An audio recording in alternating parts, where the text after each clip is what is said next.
Hello, everyone. Not everyone is here, but I know a lot of you will be watching the replay. That's how most of mine go too. I can't always show up live for what I'm signed up for or what's coming in. Okay, but welcome to the February 2022 Masterclass. If you are new to me, I'm Monica, the Purple Box Organizer.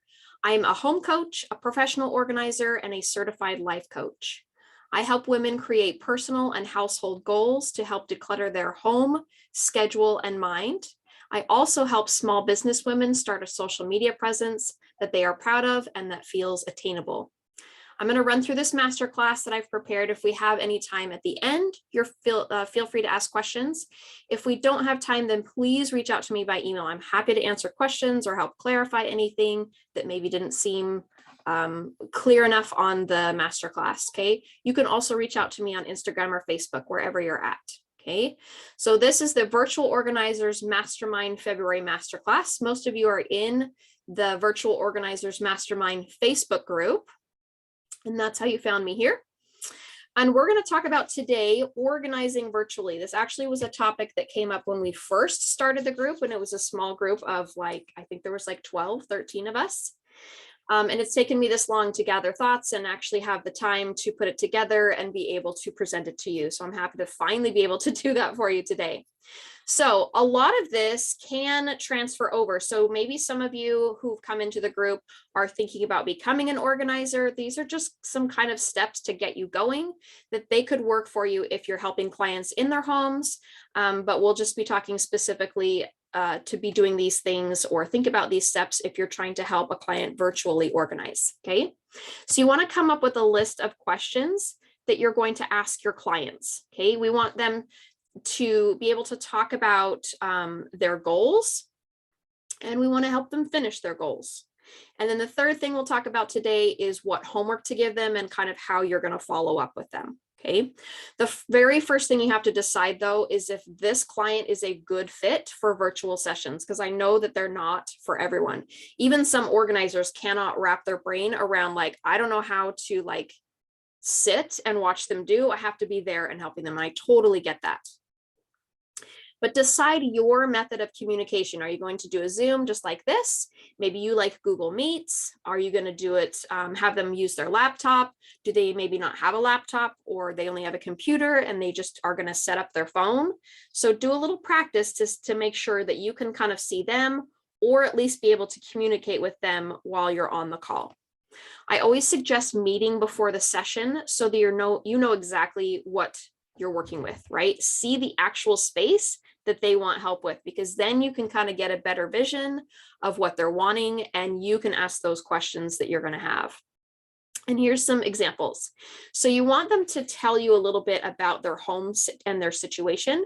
So just because you might be working in an office, trying to help them organize their office space, it could still be helpful to know maybe they have 5 kids, and that's why the office looks like this, because when they have something, they chuck it in there and it's a disaster. Kind of knowing who they have in their household and what they're up against helps you understand what is going on. And it also helps you have a little bit more compassion for them. Okay. It's great to know who is living in the household with them to clarify, again, what they're up against. Okay. Then you can ask them what they feel like their biggest challenge is. Is it maybe starting? Maybe once they start, they just go and they steamroll through and it's great, but they have trouble actually just starting the project. Maybe they're good at starting. I can start anything, but I just have trouble finishing. Okay, maybe that's theirs. Maybe they struggle with accountability, where if nobody knows, nobody knows, right?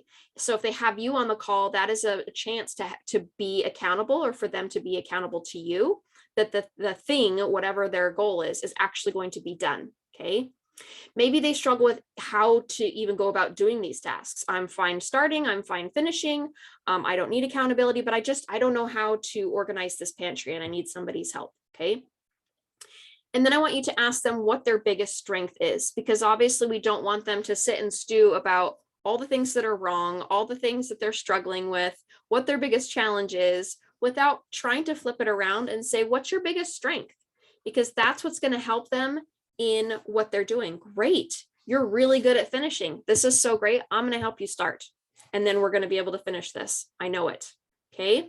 I have a lot of basic YouTube videos that I'm able to direct my clients to, depending on their needs and their struggles, if they're interested. So sometimes they're going to say, I really need help with this office space because I work in here and it's just driving me crazy, but I really struggle getting dishes done or setting up a laundry routine. So I have several videos that can help them with that. That's something that you are interested in directing your clients to, you can as well. It's kind of like an extra way that I can help my clients, you could too, to just deal with something else.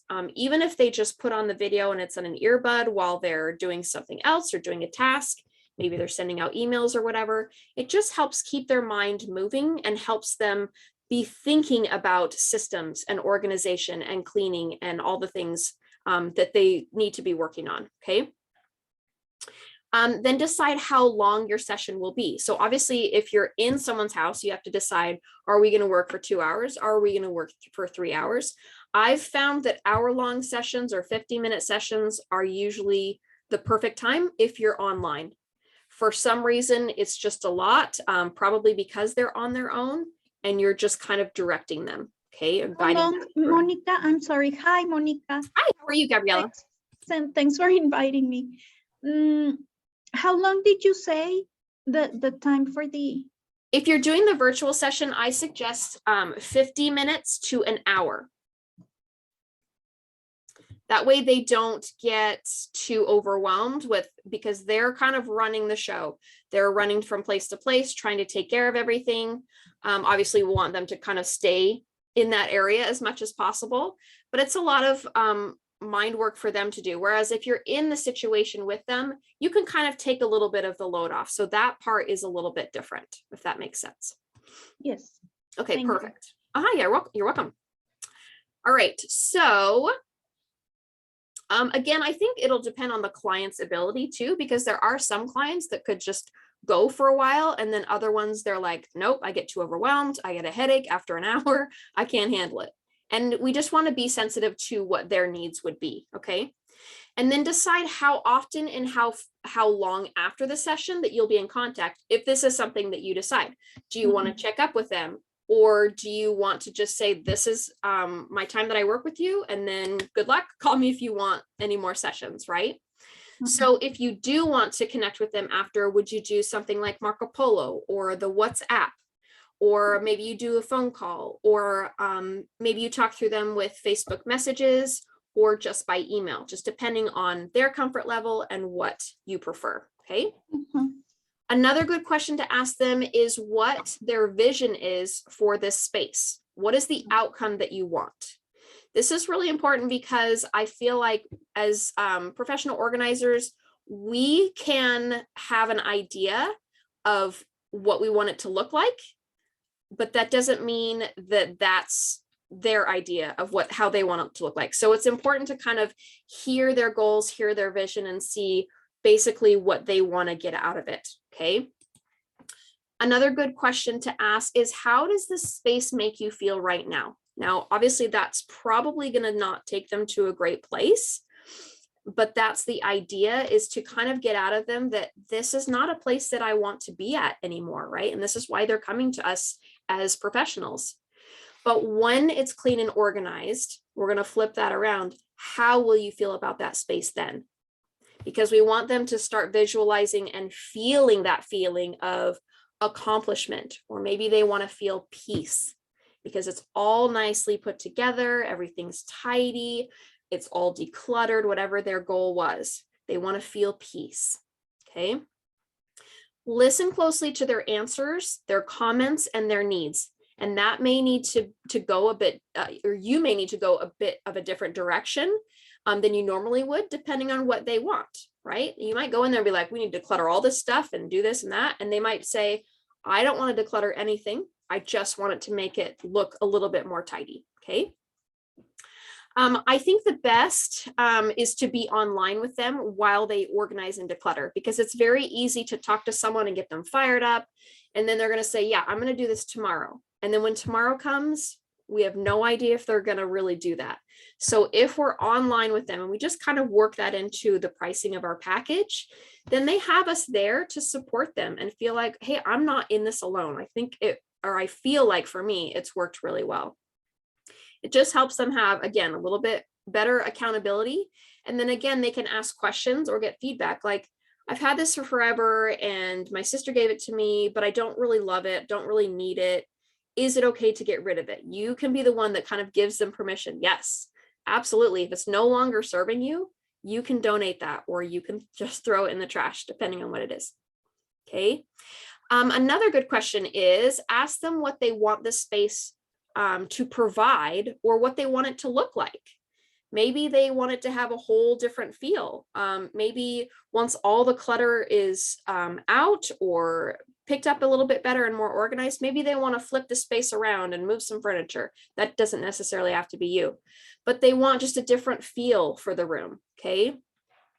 Ask them how it would function better for them. We want them to start thinking about ways that they would help it function better for them. For me, I love having things put away, but some people function better if they have a plan and, okay, the night before, I'm going to lay all these things out. My purse is ready. My shoes are ready. My jacket's ready. What I'm wearing is ready. My notes for the day, they have it all laid out so they can see. And maybe that helps for them. So we want to kind of see how they move throughout their day or how they move in that space and what they feel would help them be able to function better in that space. Excuse me, I've been talking a lot today. A great question is, what are your priorities? Okay, maybe they're going to say, I want to declutter everything. My biggest priority is decluttering and getting rid of things. I'm actually pretty good at organizing and I can kind of situate things to be just fine, but I need your help to really make those choices and get rid of things. So asking them what their priorities are will help you know kind of what direction that they need to go in, okay? A great question is, what is this space used for? Or both, who uses this space? So sometimes we can't always tell what exactly happens in this room, right? Because it might be so cluttered or messy. What do you use this space for? I actually don't use this space a lot. I'd like to turn it into a craft area. Okay, great. Okay, ask them what it's used for, or maybe what they want to be able to use it for, okay? And then ask them what's more important to them. Do you want to have function in this space? Do you find the look or the feel more important? Okay, if I have to, let's say, I'm going to give an example of the toaster in my kitchen. I don't have the toaster out on the counter anymore. It just bothered me. It was an extra thing. I don't use it every single day. And so I put a little cord wrap around it so that it was Velcroed, and I just stick it under the cabinet. So anytime you need to get it out, I pull it out, plug it in. When I'm done, I put it away. Now, functionality wise, this does not make it the quickest for when I have to use it and then I have to put it away, but I like the look of it because it doesn't clutter my counters as much. And honestly, I don't have too much counter space. My kitchen's big enough, but it doesn't have a lot of space. And it's taken up by other things. So it helps to just not have the counters so squashed and cluttered. So if you ask them what's more important, a function or the look and feel, maybe they want open space. Maybe they're like, I'm so tired of looking at anything on surfaces. In this kitchen, I just want total clear counters. Or maybe they want to be able to completely see what they have. I worked with a gal it was like this media room, and they also had crafts for her girls.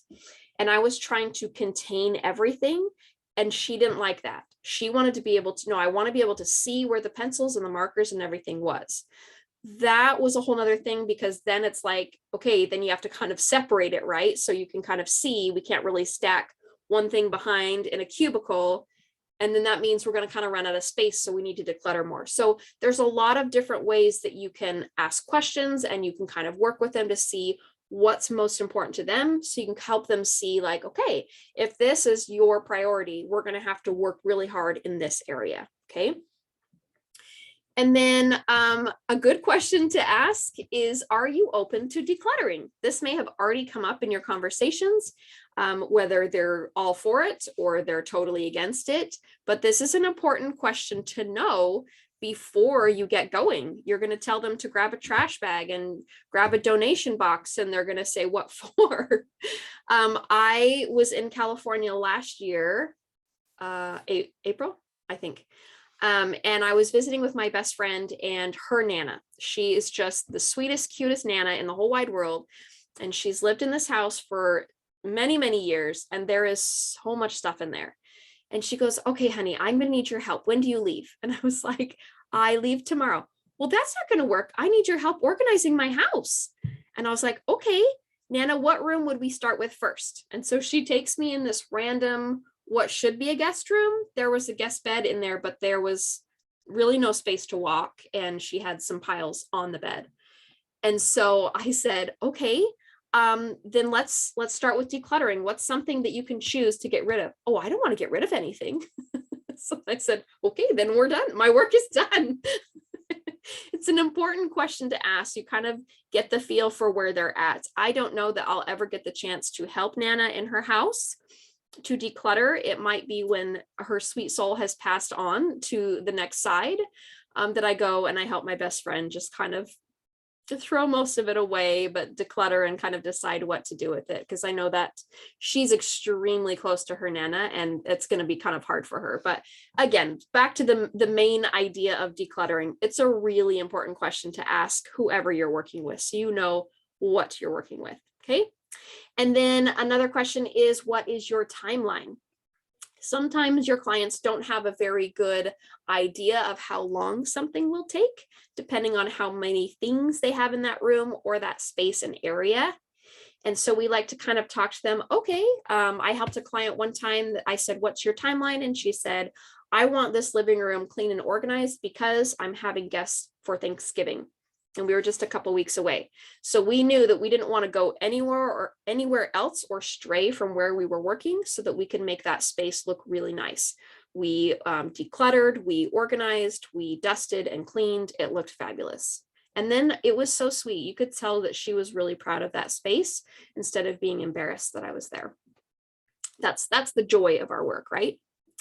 All right, main question once you're ready to get started, or just before you get started, what is a list of the materials that they need? Do they need trash bags, donation box, or boxes, depending on how many things they're going to be willing to get rid of?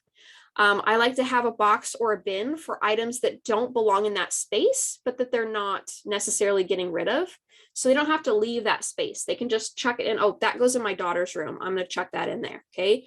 A lot of people will get really nervous when we start putting things in bins and boxes. But the reality is it's been in this space and none of it's been in an organized fashion yet. So really there's no harm. And oh, if I notice Gabriella's daughter, I don't know what your daughter's names are, Gabby, but maybe Susie is missing her favorite pink shirt. Okay. And you're like, you know what? I decluttered that out of my office. It's in that bin. So you at least have it in that bin. Same thing with paperwork. If I'm in a space where there's any paperwork, I try to tell my clients to put it all in one basket or bin, and that can make them a little bit nervous. I know, but all these papers, yeah, but they're not organized right now. And so if you at least pile them in the box or the bin and you need them, they're at least there in that one pile, right? You could find it if you needed to. Obviously, the idea is to go through those things later, but this is just to get you started so that you can work clearly through the space, okay? Monica, yes. Did you say boxes or bags to sort things? And what else? Did you mention anything else? I like boxes or bins or baskets because then they stay upright. Trash bags is fine. You can usually kind of throw in there, but I still like to kind of put it in or put the bag over like an actual trash can. So everything is kind of set up. And if you had to, you could like literally kind of throw things or chuck things in so that you're not walking over to them, or you're not having to like grab the bag again and throw it in. So I like to set them all up. I also like to label them so I know exactly what each thing is for. So nothing gets thrown away that wasn't supposed to get thrown away. Nothing gets donated that was actually for other rooms, if that all makes sense. If they don't have any boxes or bins or baskets in their home, what do you recommend that they buy? Or what if they say, I don't want to buy, or yes, if they don't want to buy, but they don't have the material? I think that's totally fine. You can still use bags if that's what they have, just a couple of trash bags, like the kitchen trash bags or the large like yard bags that people have. It's still totally fine to use those. Just in my preference, that's what I use, but there's nothing wrong with that. Just encourage them to mark each bag or box very clearly so they know exactly what's going in what pile. Does that help? Yes. Okay, perfect. Thank you. Oh yeah, absolutely. Yeah, in no way am I saying like you have to go out and buy bins and boxes just to declutter and organize. That doesn't make sense. But you can always look around your house and see like, what am I using? You know what? If I'm going to fill like a basket, you could grab a laundry basket. I'm going to fill this with things that don't belong in this area. And then I'm going to go put them away. So I still have the laundry basket for my laundry, which is what it should be used for, right? Okay. You could also suggest that they get a Sharpie and sticky notes and masking tape. I usually like to grab like a scratch piece of paper. This is not a scratch piece of paper, but just something like this, a half sheet, and I'll write like donations or things that don't belong, and then I'll tape it to the bag or the box. So it's very clearly marked what it is. Okay. And then masking tape works really well and it comes right off. All right. Another thing to look at is, can they do any pre-work for you? Can they collect any visible trash, food, dishes? Those are easy things, hopefully, that they could do that you wouldn't have to have them take time for on your call. If they can't, or they just aren't able to get to it, that's okay too. But these are some easy pre-work things that they might be able to do before. They could also maybe collect those things that they can kind of see easily. This doesn't belong in here. This doesn't belong in here. This doesn't belong in here. They could also collect that paperwork, put it in a bin or a box. Any like things together. This might be kind of like, if they're really ready to do some things on their own before you do the session with them, put like things together. Okay, all the books are here on the bookshelves. We don't have them over here. Depending on what space you're in, all the pens and pencils, I've gathered those and put them in the pencil box, or at least in a pile. Okay. This obviously only works if the space isn't like wall to wall clutter. It's hard sometimes to kind of look around the room and find specific things if it's wall to wall clutter. So in that case, just stick with the trash, food, dishes, anything that could just obviously be moved out of that space. Okay. Once you get a look at that space, you're going to obviously make some notes of what the tasks are going to be. Okay, I can see there's a bunch of trash on the floor, so that's going to be first. There's some mugs and some dishes because she works in this space, so she's just trying to keep herself going. I'm going to have her remove those. So you're going to make that list, and then you're going to help your client try to move through it so you have a good order. And then you try to be clear with them too, of like, hey, this is the order that we're going to go in, and these are our goals. Okay. So what we want to have them do once you're in there, or they're in there, if it's a virtual session, have them start in one small spot. Okay. And you want them to stay there until it's done. So pick like a desk or a bookshelf, or if you're in a bedroom, a dresser or a nightstand. The idea is that you have them start with something that will give them a quick result. So we want to narrow that even more. If you're starting with the dresser, we're going to start with the top of the dresser, and that's going to be our focus. Because honestly, if the call ended and they had to go, or whatever came up, they weren't able to finish anything else, the very top of the dresser or the top of any surface is going to make a big impact. And they're going to remember coming into that room, as long as they keep it clear, they're going to remember that you helped them. Oh, I love that. Susie was able to help me clear the top of my dresser, and it's been such a great thing to be able to walk in my room and see that clear. Okay. So I want you to have a really small goals list. If you're working virtually and you're only going for an hour, only for 50 minutes, it's got to be a really, really small goals list of very, very specific things. And then make those goals outcome oriented. So we don't want to say, my goal is to make this room look better. Well, yes, that would be the effect of the work that you put into it. But the goal could be, I want my desk to be clear. I want it to be not as cluttered on the inside. and be more functional for my business. So those are goals that we can see. Okay, we have cleaned off the desk. It is now cleared. We have decluttered some items and we've organized the drawers so that they're not as cluttered on the inside. And it's now functional for my business because we've set up a little file system here of her day-to-day paperwork that she does in her business. Okay. Be sure that you have your own set of decluttering questions. Okay. Mine are, do you use it?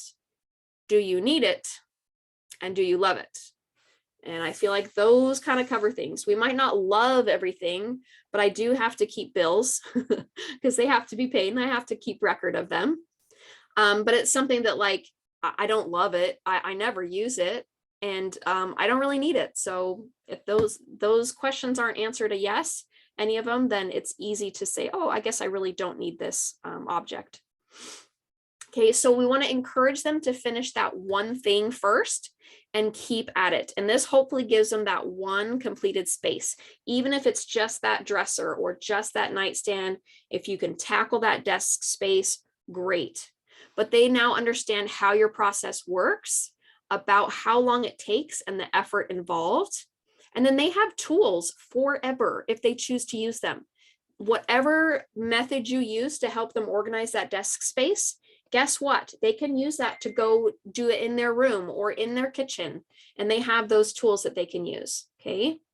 If the call or the session ended and they never worked with you again, for as long as they keep that space clean, they will remember that you helped them do that. And I know that from being in houses because I've gone back and they say, look, I've kept this space clean that you helped me with. It's so sweet. I love that. Unless you're able to handle a long session or they're wanting several sessions, I guess I should say, unless they're able to handle a long session or they want several sessions, that space may not get finished with you. So they may say, my goal is the office. I want the whole office cleaned, but that may not happen with you. Maybe for me, if they set up, 4 1-hour sessions, but it's a super cluttery space, we might not get through it in the 4 hours. Okay. So you want to, again, leave them with the tools that they can use. So you can talk them, even if you don't finish, talk them through a plan, or you can send it by email after for what it would take to finish that space. And then you can follow up with positive thoughts. You can give them encouragement, send them affirmations, all the good vibes. After they accomplish the goal, we want to ask them. So when you get, let's say we're starting with the very, very top of the dresser and they've got it all clear and we're still not quite done. We have time to ask them this really important question. How do you feel? I feel great. This looks so good. I'm so excited. And then we ask them to kind of go back to that emotion that they want. Can you see yourself getting closer to the peaceful emotion that you're going for? I can. They can feel it. They can think about it again. And then they kind of see like that light at the end of the tunnel, like, oh, if I just keep following these steps, if I keep following these steps, I can achieve this feeling of peacefulness that I really want. Okay.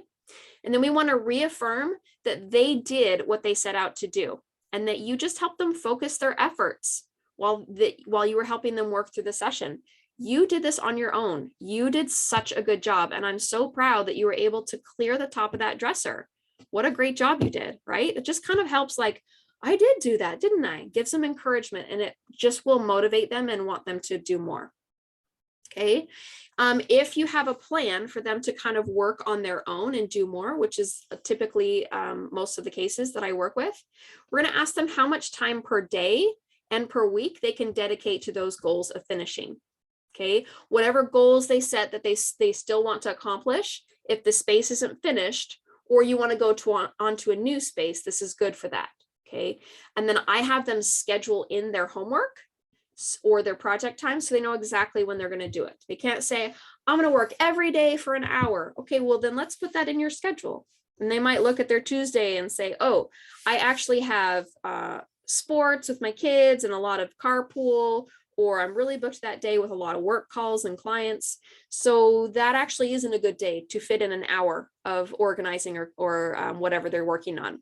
Okay, so if you have them look at their schedule and actually plan it in, schedule it in, so they have a little bit of accountability toward you of when they're planning to do it and how often. And then that kind of gives you an idea of like, if they're only working for like 2 hours next week, not much is, we're not going to make it through the whole office, right? It's just going to be a next little bit. Okay. And then you could also send them like a printout of the goals or the accomplishments that they want, so they can like use it to check off, like a little finishing to-do list. And then of course, finish up however you like to put a bow on working with your clients, whether it's a thank you card, or if you give them like a little $5 Starbucks card or a little tiny gift, or any feedback form that you have. Some people like to give their clients like feedback, or I can't think of the word, so that they can have that as social proof, or so that they can show other clients, look, this is how I've helped other clients, and this was the feedback they give them. And so we know how to get better for ourselves. Okay. All right.